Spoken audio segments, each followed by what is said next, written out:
Hello students, आइए देखते हैं अगली हेडिंग हाइड्रोजन आबंध के बारे में। इसके बारे में आपको पिछले चैप्टर में बताया गया था।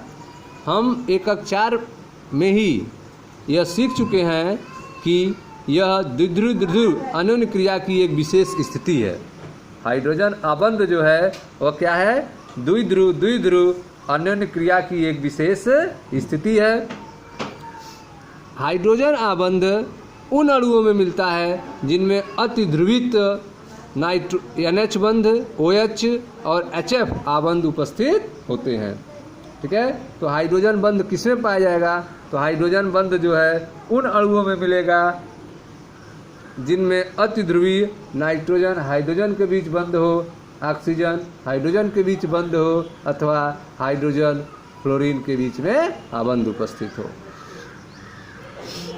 यद्यपि हाइड्रोजन आबंधन नाइट्रोजन, ऑक्सीजन तथा फ्लोरीन तक सीमित होता है, परंतु क्लोरीन जैसे परमाणु भी हाइड्रोजन आबंधन में भाग लेते हैं। ठीक है, तो जैसा कि आपको एकक 4 में यह बताया गया था हाइड्रोजन आबंध के बारे में, उसके कारण के बारे में, उसके प्रकार के बारे में, यह चीज़ें आपको बता दी गई हैं। ठीक है, और हाइड्रोजन आबंधन जो है यह द्विध्रुव अन्योन्य क्रिया का एक विशेष स्थिति होती है। ठीक है, द्विध्रुव अन्योन्य क्रिया की एक विशेष स्थिति है। हाइड्रोजन आबंध उन अणुओं में मिलता है जिनमें अति ध्रुवित NH, OH अथवा HF आबंध उपस्थित होते हैं। यद्यपि हाइड्रोजन आबंधन नाइट्रोजन, ऑक्सीजन तथा फ्लोरीन तक सीमित होता है, परंतु क्लोरीन जैसे परमाणु भी हाइड्रोजन आबंधन में भाग लेते हैं। हाइड्रोजन आबंध की ऊर्जा 10 से 100 किलो जूल पर मोल के मध्य होती है। ठीक है, हाइड्रोजन आबंध की ऊर्जा जो है वह 10 से 100 किलो जूल पर मोल के मध्य होती है। यह एक सामर्थ्य मात्रा की ऊर्जा होती है। ठीक है, तो हाइड्रोजन आबंध की ऊर्जा आप देख रहे हैं 10 से 100 किलो जूल पर मोल के मध्य होती है और यह एक सामर्थ्य मात्रा में ऊर्जा होती है। अतः अधिकतर यौगिकों, ठीक है, जैसे प्रोटीन तथा न्यूक्लिक अम्ल की संरचना तथा गुणों के निर्धारण में हाइड्रोजन आबंध एक महत्वपूर्ण बल है। ठीक है, तो हाइड्रोजन आबंध की ऊर्जा जो है वह 10 से 100 किलो जूल पर मोल के मध्य होती है। यह एक सामर्थ्य मात्रा में ऊर्जा होती है। अतः अधिकतर यौगिकों की संरचना तथा गुणों के निर्धारण में हाइड्रोजन आबंध एक महत्वपूर्ण बल है।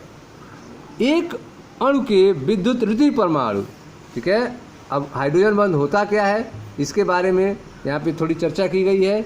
एक अणु के विद्युत ऋणात्मक परमाणु तथा दूसरे अणु के धन आवेशित हाइड्रोजन परमाणु के मध्य आकर्षण बल द्वारा हाइड्रोजन आबंध की सामर्थ्य निर्धारित होती है। ठीक है, तो हाइड्रोजन बंध का पावर कैसे निर्धारित होगा?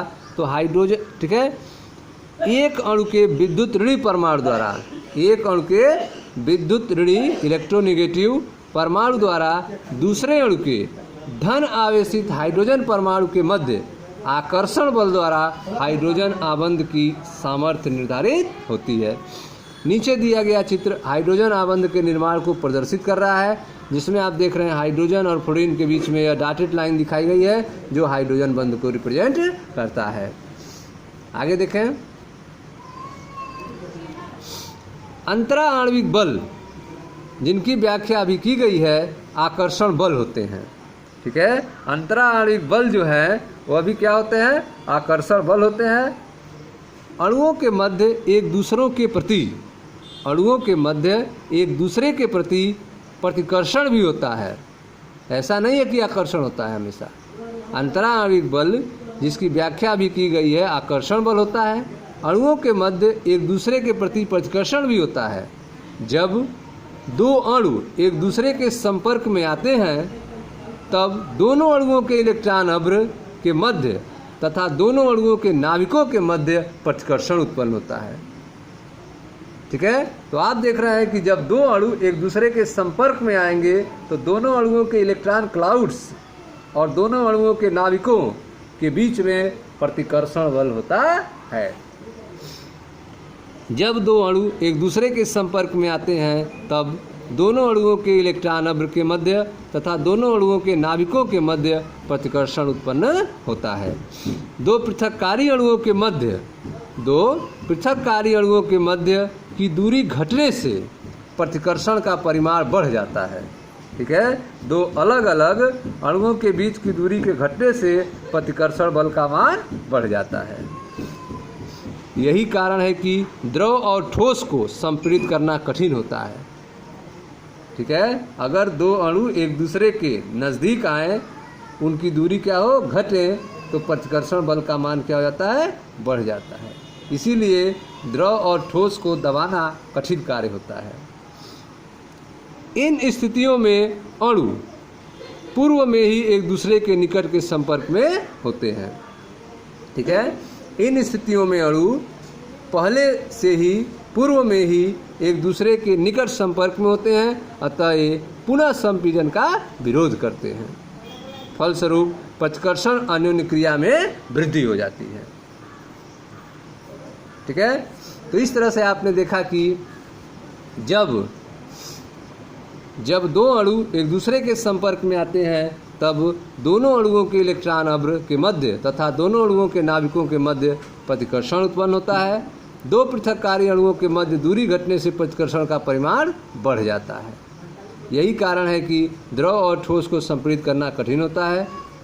इन स्थितियों में अणु पूर्व से ही एक दूसरे के निकट संपर्क में होते हैं, अतः ये पुनः संपीड़ित का विरोध करते हैं। ठीक है, ये पुनः संपीड़न का विरोध करते हैं, जिसके फलस्वरूप प्रतिकर्षण अन्योन्य क्रिया में वृद्धि हो जाती है। ठीक है स्टूडेंट्स, तो यह था आपका हाइड्रोजन आबंध के बारे में थोड़ी सी जानकारी। मिलते हैं नेक्स्ट वीडियो में, जहाँ चैप्टर 5 की दूसरी हेडिंग उसमें ऊर्जा के बारे में चर्चा किया जाएगा। Thank you.